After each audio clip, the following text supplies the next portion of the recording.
তুমি সরকারি চাকরি প্রিপারেশন করছো আর জানো না যে সঠিক পথ কিভাবে বেছে নিতে হয়। আজকে তোমাকে আমি শেখাবো সিলেবাস সম্পর্কে, যেইটাতে তোমার সুবিধা হবে বুঝতে যে কোন কোন টপিক পড়তে হয় আর কোন কোন টপিক ছাড়তে হয়। মেনলি যারা যারা প্রথম প্রথম প্রিপারেশন করতে শুরু করে তারা জানেই না পুরো সিলেবাস সম্পর্কে, তার কোনো ধারণাই থাকে না। সেই কারণে তারা কি করে, হঠাৎ করে একটা মাঝ সমুদ্রে ঝাঁপ দেয়, দিয়ে উঠতে পারে না, না পারে ভালো করে সাঁতার কাটতে, না পারে ভালো করে পুরো ডাঙায় উঠে আসতে।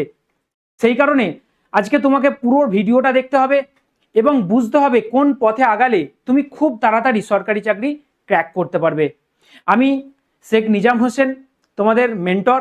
আমি শেখাবো সেটা হচ্ছে সিলেবাস। সিলেবাসের ব্যাপারে যদি বলতে হয়, প্রথমেই যেটা বলতে হবে সেটা হচ্ছে কোন কোন টপিকের উপরে এক্সাম হয়ে থাকে। সেটা কোন কোন টপিকের উপরে এক্সাম হয়ে থাকে, এটার 1 নম্বর হচ্ছে ম্যাথমেটিক্স অর্থাৎ অঙ্ক, যেটাকে আমরা জিএ অর্থাৎ জেনারেল অ্যাপটিটিউড নামে চিনি। নেক্সট যেটা পড়তে হয় সেটা হচ্ছে রিজনিং অর্থাৎ জিআই জেনারেল ইন্টেলিজেন্সি। নাম্বার 3 জিকে বা এটাকে জিএ নামে চিনে অর্থাৎ জেনারেল অ্যাওয়ারনেস। আর এর সঙ্গে অবশ্যই অ্যাড থাকে যেটা, সেটা হচ্ছে জিএস অর্থাৎ জেনারেল সায়েন্স। নেক্সট যে টপিকটা পড়তে হবে সেটা হচ্ছে ইংলিশ।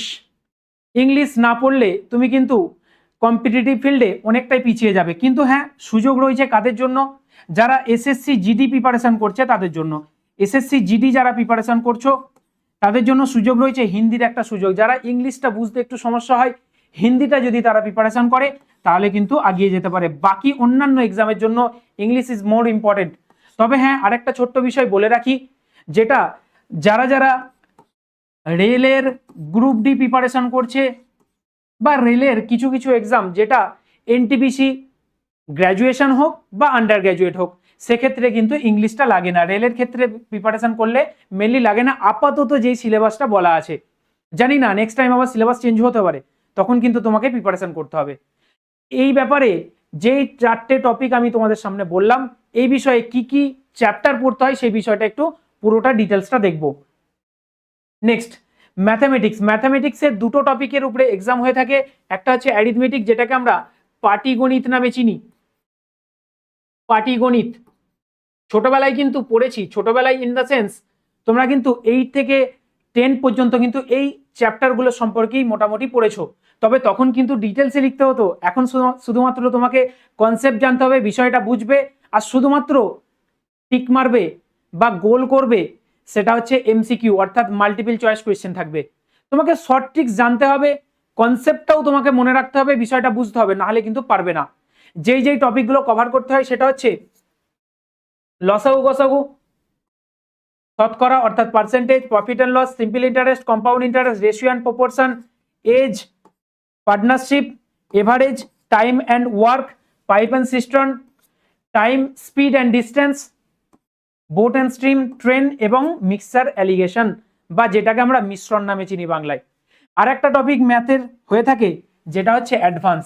হ্যাঁ, সেই অ্যাডভান্স যার জন্য আর্টসের স্টুডেন্টরা বিশেষ করে মাধ্যমিকের পর আর্টস নিয়েছিলে, সেইটাই আবার ঘুরে ফিরে এসছে তোমাদের কোন ক্ষেত্রে না, কম্পিটিটিভ ফিল্ডে।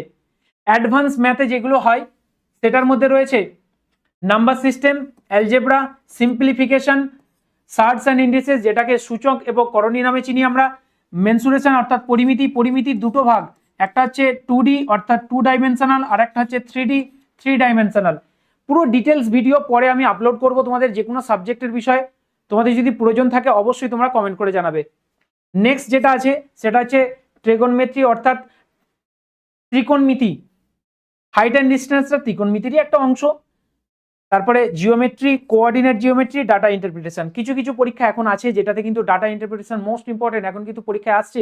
ভালোভাবে কিন্তু এটা না পড়লে তাহলে কিন্তু 2-3 নম্বর তোমার কিন্তু ছেড়ে যেতে পারে। সেই জন্য বলছি এই সব বিষয়গুলোই কিন্তু মোটামুটিভাবে তোমাকে পড়তেই হবে। নেক্সট যে টপিকটা সেটা হচ্ছে রিজনিং।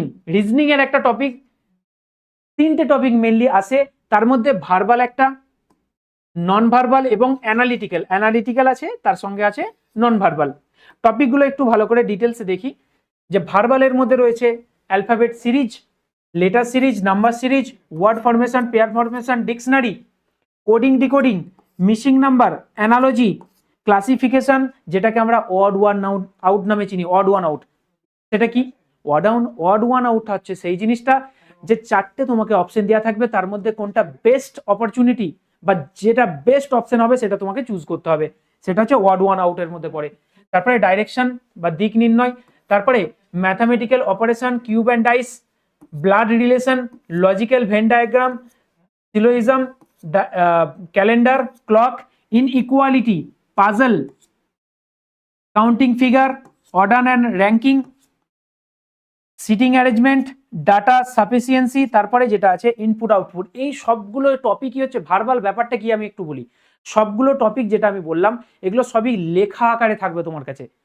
সেখান থেকে তোমাকে বিবেচনা করতে হবে এর মধ্যে কোন অপশনটা হবে। বিষয়গুলো সম্পর্কে খুবই সোজা। রিজনিং কিন্তু যারা যারা পারে তারা কিন্তু মোটামুটি মেধাবী, এবং যারা যারা আমি স্টুডেন্টদেরকে বারবার বলেই থাকি এই কথাটা, যে যারা যারা রিজনিং ভালো তারা কিন্তু ম্যাথেও ভালো। তারা বিশেষ করে তারা কিছু কিছু বেসিক জিনিস ম্যাথের করে না, সেই কারণেই কিন্তু রিজনিংটা বুঝতে তাদের সমস্যা হয়। তো বিষয়গুলো সম্পর্কে আরও ডিটেলসে তোমার যদি মনে হয় যে আরও ডিটেলসে কোন কোন টপিকটার উপরে বেশি কোয়েশ্চেন হয়, কোন কোন পরীক্ষার ক্ষেত্রে, বিশেষ করে এসএসসি জিডি হোক, পুলিশের হোক, বা বিভিন্ন ক্ষেত্রে যদি তোমাদের মনে হয় যে আলাদা ভিডিও লাগবে, অবশ্যই কমেন্ট করে জানাবে, আমি আলাদা ভিডিও এবং ডিটেলসে ব্যাপারটা আলোচনা করব। নেক্সট যেটা আছে সেটা হচ্ছে অ্যানালিটিক্যাল রিজনিং। এটা বেসিক্যালি এসে থাকে যেটা ব্যাংকিংয়ের ক্ষেত্রে এবং রেলওয়ের ক্ষেত্রে, এই দুটো ক্ষেত্রে কিন্তু এসে থাকে। চারটে টপিক, ছোট ছোট টপিক আছে, একদিন বা দুদিন লাগে। আমি আশা করছি তোমাদেরকে পরে ভিডিও দিয়ে দিতে পারবো ইউটিউবে, তোমরা সাপোর্ট করবে অবশ্যই, আর কমেন্ট করতে ভুলবে না এই বিষয় নিয়ে। নেক্সট নন ভার্বাল মানে ছোটবেলা থেকে বৃত্তি পরীক্ষা যারা যারা দিয়েছে তারা বিষয়টা ভালোভাবে জানে। এটাতে শুধুমাত্র ছবি থাকে, ছবি আকারে কিছু থাকে, আর ভালো রকমই একটা নাম্বার থাকে। এটাতে প্রায় 7 থেকে 8 নম্বর থেকে থাকে। এই 7-8 নম্বর ছেড়ে আসে যে সব থেকে বড় বোকাসে। এই 7-8 নম্বর একদম 100% তুমি পারবে ভালোভাবে যদি করতে থাকো। কি কি টপিক আছে একটু বুঝে নি। কাউন্টিং ফিগার এখানেও রয়েছে, তার সাথে অ্যানালজি রয়েছে, ক্লাসিফিকেশন রয়েছে, আর আছে mirror image, water image, paper cutting folding, series আছে, আর embedded figure, completion of figure, grouping of figures. এই দুটো টপিক কিন্তু মোস্ট ইম্পর্টেন্ট নয়, তবুও কিছু কিছু ক্ষেত্রে দিয়ে থাকে, সেই জন্য আমি বলে দিলাম। নেক্সট যেটা জানতে হবে সেটা হচ্ছে ইংলিশ। English most important. আমি বলেছি তোমাদের পরীক্ষায় তোমাদের আসুক আর নাই আসুক, ইংলিশ কিন্তু জেনে রাখা জরুরি। কেননা হঠাৎ করে তুমি হয়তো অফিসার হয়েছো বা ক্লার্কের যেই পোস্টেই থাকো না কেন, তুমি হঠাৎ করে একটা নোটিশ এসছে, তুমি জানো না, তুমি কি করছে, স্ক্রিনশট করে হোক বা ছবি তুলে হোক তোমার বন্ধুকে এমন জনকে পাঠালে, তোমার কিন্তু লজ্জায় পড়ে যাবে। কেন না, তুমি বিষয়টা জানোই না। ইংলিশ সম্পর্কে জানাটা খুব জরুরি। ইংলিশের মেনলি 3টে টপিক পরীক্ষার ক্ষেত্রে এসে থাকে। একটা হচ্ছে গ্রামার। গ্রামারের টপিকগুলো ছোটবেলা থেকে যা পড়েছো সেইগুলোই, ডিটেলস আর পড়ার কিছু প্রয়োজন পড়ে না। পার্টস অফ স্পিচেরগুলো আছে, ন্যারেশন চেঞ্জ, ভয়েস চেঞ্জ, সবগুলোই আছে। এই সব টপিকগুলো আছে, একটু দেখে নেবে। নেক্সট যেটা আছে সেটা হচ্ছে ভোকাবুলারি। এটা কিন্তু খুব সমস্যা হয় অনেক স্টুডেন্টদের ক্ষেত্রে। কেন না, এটাতে শুধু মুখস্থ করতে হয়, মুখস্থ করে তোমাকে মোটামুটি মনে রাখতে হয়। এর স্ট্র্যাটেজি ভিডিও আমি তোমাদের পরে দিয়ে দেবো।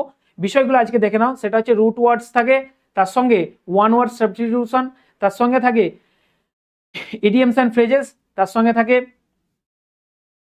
সিলোইজম, অ্যান্টোনিম এবং সিনোনিম। তার সঙ্গে আরেকটা জিনিস থাকে, সেটা হচ্ছে মিসস্পেলড, অর্থাৎ ভুল বানান কোনটা রয়েছে বা সঠিক বানান কোনটা রয়েছে সেই বিষয়ে। নেক্সট যেটা আছে সেটা হচ্ছে কম্প্রিহেনশন টপিক। কম্প্রিহেনশনে মেনলি 3টে টপিক হয়ে থাকে, একটা প্যারাজাম্বল, তার সঙ্গে রিডিং কম্প্রিহেনশন, আর একটা 3 নম্বর হচ্ছে ক্লোজ টেস্ট। যারা এসএসসি এক্সাম দিচ্ছে তারা কিন্তু মনে রাখবে, ইংলিশ যদি তুমি চুজ করো তাহলে তোমাকে ক্লোজ টেস্ট অবশ্যই আসবে, সেটা 5 নম্বর থাকে। এটাতে 5 নম্বর থাকে।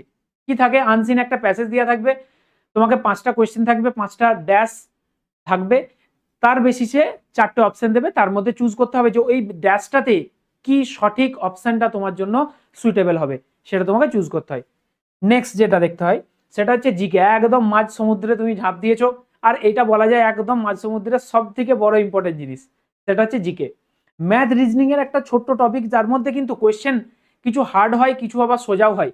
কিন্তু জিকে এমন একটা টপিক যেটা কিন্তু হয় হ্যাঁ না হলে না। তুমি কিন্তু 50% জেনে হয়তো ভাববে যে অন্য ম্যাথের ক্ষেত্রে বা রিজনিং এর ক্ষেত্রে কি হয়, তুমি একটা টপিক জানো না, একটা প্রসেস জানো না, অন্য প্রসেসে তুমি কিন্তু এটা করতে পারবে।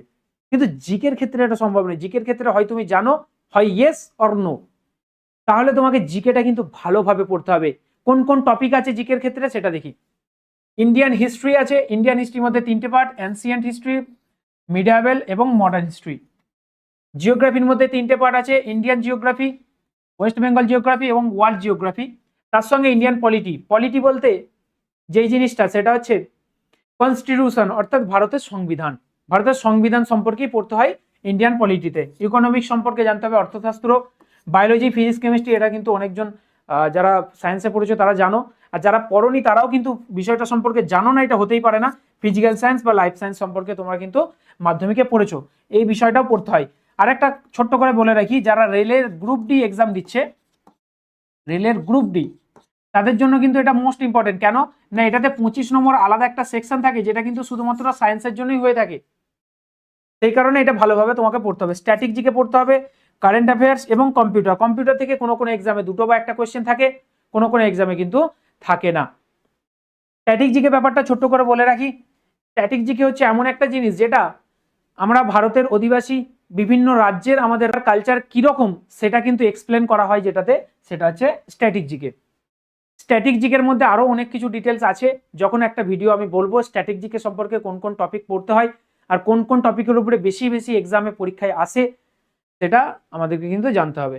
নেক্সট যেটা বিষয় নিয়ে বলবো সেটা হচ্ছে বইয়ের ব্যাপার। বইয়ের ব্যাপার বলার আগে আমি ছোট্ট করে বলে রাখি, আমি শেখ নিজাম হোসেন, আমি পড়িয়ে থাকি চাকরির ক্ষেত্রে যারা প্রিপারেশন করছে তাদের মধ্যে আমার সাকসেস অনেকগুলোই আছে। তার মধ্যে 2টো হচ্ছে মেন, একটা এসএসসি জিডিতে 2024-এ পাস করেছে একজন এসকে সোহেল, এবং আরেকজন পাস করেছে যেটা সেটা হচ্ছে সিআইএসএফ এ সুদীপ পড়ে, এই বিএসএফ এ রয়েছে, আর এই ভাই আমার রয়েছে সিআইএসএফ এ। এরা কিন্তু আমার কাছে পড়েছে, গাইডেন্স দিয়েছিলাম। আমি যখন পড়াই তখন বলি যে ম্যাথ বা রিজনিং এর জন্য সেরকম কোনো বইয়ের প্রয়োজন পড়ে না, কেননা ম্যাথ রিজনিংটা মেনলি আমি হ্যান্ডেল করে থাকি। সেই কারণে ম্যাথ রিজনিং এর যা তোমাকে আমি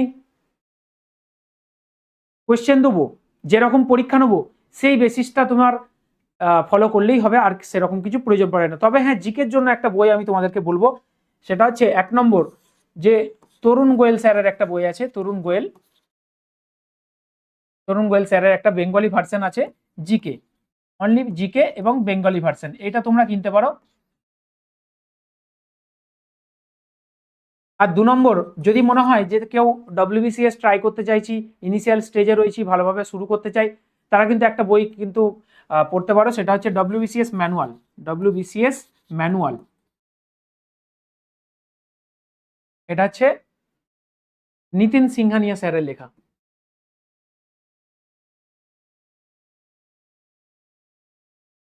নিতিন সিংহানিয়া স্যারের লেখা এই বইটা, এটাও বাংলা ভার্সন রয়েছে, ইংলিশ ভার্সন রয়েছে, যেটা খুশি নিতে পারো তুমি। এটা উপরেরটাও যেটা রয়েছে বেঙ্গলি।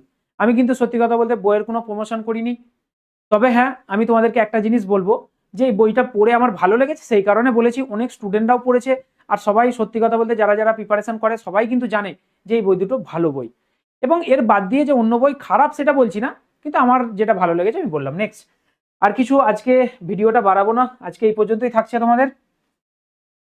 নেক্সট ভিডিওতে দেখা হবে, সাপোর্ট করতে থাকো, আর লাইক করবে, সাবস্ক্রাইব করবে, শেয়ার করতে ভুলবে না, আর যদি কোনো নতুন ভিডিও প্রয়োজন পড়ে অবশ্যই কমেন্ট করে জানাবে। থ্যাংক ইউ সবাইকে।